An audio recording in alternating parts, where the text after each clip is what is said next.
بسم اللہ الرحمن الرحیم۔ آج ہم شروع کریں سورہ انفال غزوہ بدر کا تعارف کلاس نہم۔ تو سورہ انفال جو ہے اس کے اندر اللہ تبارک و تعالیٰ نے غزوہ بدر کے بارے میں ارشاد فرمایا ہے۔ غزوہ بدر جو ہوا ہے، غزوہ بدر کے سارے حالات اس کے اندر جو ہے وہ بیان کیے گئے ہیں۔ تو غزوہ بدر اس کا نام ہے، غزوہ بدر کبریٰ اس کو بولتے ہیں، یعنی کافروں کی اور مسلمانوں کی سب سے پہلی بڑی جنگ جو ہے وہ غزوہ بدر کبریٰ کہلاتی ہے، کیونکہ اس سے قبل جو لڑائیاں ہوتی رہی ہیں ان کو مختلف نام دیا گیا ہے۔ غزوہ بدر صغریٰ بھی نام دیا گیا جو کہ اس سے قبل جو ہے وہ ہو چکے تھے۔ البتہ جو پہلی بڑی جنگ ہوئی ہے وہ ہے غزوہ بدر کبریٰ۔ اس جنگ کے اندر مسلمانوں کی تعداد جو تھی وہ صرف 313 تھی، اور غزوہ بدر ہوا ہے 17 رمضان المبارک سن 2 ہجری میں، اور یہ جمعۃ المبارک کا دن تھا۔ مسلمانوں کی تعداد جو ہے وہ بھی کم تھی، اور مسلمانوں کے پاس جو ساز و سامان تھا وہ بھی انتہائی مختصر تھا۔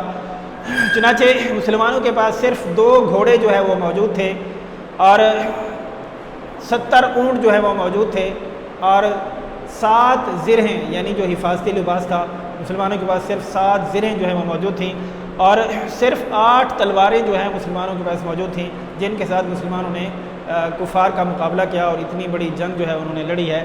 اس غزوہ کے اندر اللہ تبارک و تعالیٰ نے مسلمانوں کو بہت بڑی فتح جو ہے وہ عطا فرمائی ہے۔ مسلمانوں کے اندر جو شہید ہوئے ہیں شہداء کی تعداد صرف 14 ہے، اور ان 14 شہداء میں سے انصار شہداء کی تعداد ہے 8، اور جو مہاجرین شہداء ہیں ان کی تعداد ہے صرف 6۔ مسلمانوں کی طرف سے جنگ کا آغاز کرنے والے 3 صحابہ کرام تھے، ان میں سے حضرت ابو عبیدہ اور حضرت حمزہ اور حضرت علی رضی اللہ تعالیٰ عنہ تھے۔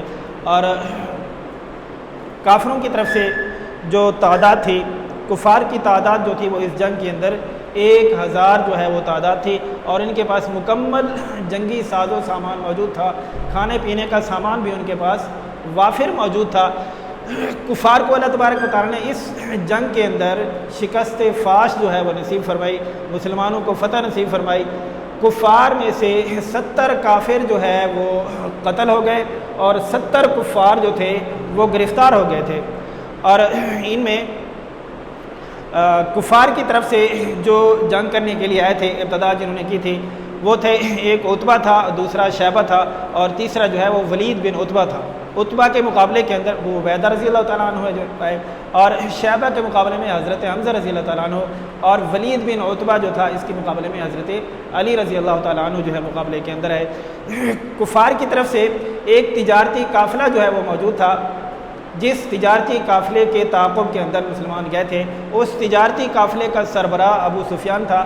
اس کے اندر اس قافلے میں 262.5 kg یعنی 262 کلو گرام اور ساتھ میں آدھا کلو گرام سونے کی مالیت کا ساز و سامان ان کے پاس موجود تھا، اور اتنے بڑے تجارتی قافلے کو کنٹرول کرنے والے صرف 40 افراد تھے، اور مسلمانوں کی بھی خواہش یہی تھی کہ ہمارا مقابلہ جو ہے وہ ابو سفیان کے تجارتی قافلے سے ہو، نہ کہ ابو جہل کے جنگی لشکر سے، کیونکہ ابو جہل کا جنگی لشکر بہت بڑا لشکر تھا، اور اس میں 1000 افراد جو ہے وہ موجود تھے۔ تجارتی قافلے کے اندر جو ساز و سامان تھا وہ تھا 50,000 پاؤنڈ، یعنی جس کو 262.5 kg سونا جو ہے، کلو گرام سونا جو ہے اس کے اندر موجود تھا۔ اور یہ سورہ انفال کے اندر اللہ تبارک و تعالیٰ نے اس غزوہ کے حالات جو ہے وہ ارشاد فرمائے۔ سورہ انفال جو ہے اس کے اندر 75 آیات ہیں اور 10 رکوع ہیں۔ جزاکم اللہ تعالیٰ، بقیہ انشاءاللہ دوسرے لیکچر کے اندر۔